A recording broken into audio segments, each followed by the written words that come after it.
On les appelle les plantes tinctoriales. Pendant des millénaires, ce sont elles qu'on utilisait pour teindre les tissus.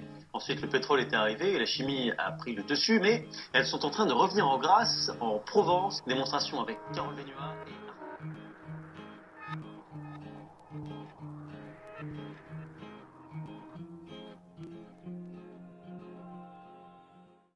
Bonjour, mon mari Jean-Paul Grégoire, ingénieur, et moi-même ancienne chef d'entreprise, on s'est lancé dans cette aventure d'abord par passion pour les couleurs végétales.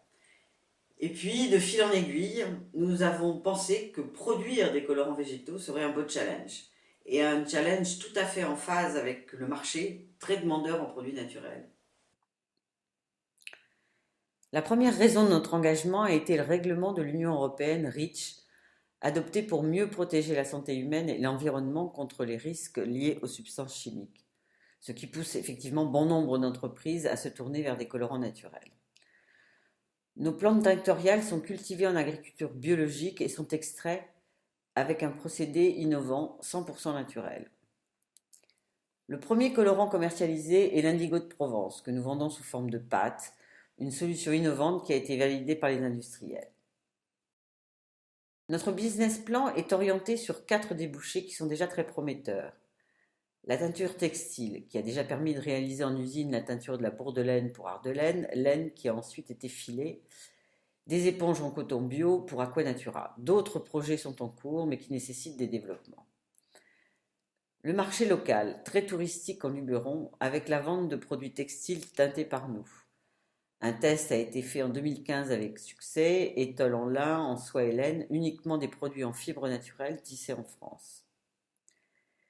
La cosmétique, cette filière mal appréhendée au début, devient importante.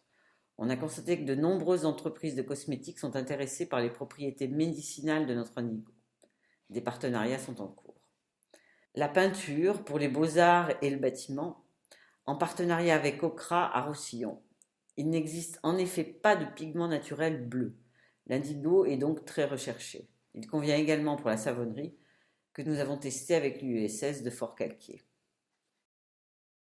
Je suis Camille Drubini, je suis en contrat de professionnalisation chez Couleurs Végétales de Provence et en école de commerce sur Aix.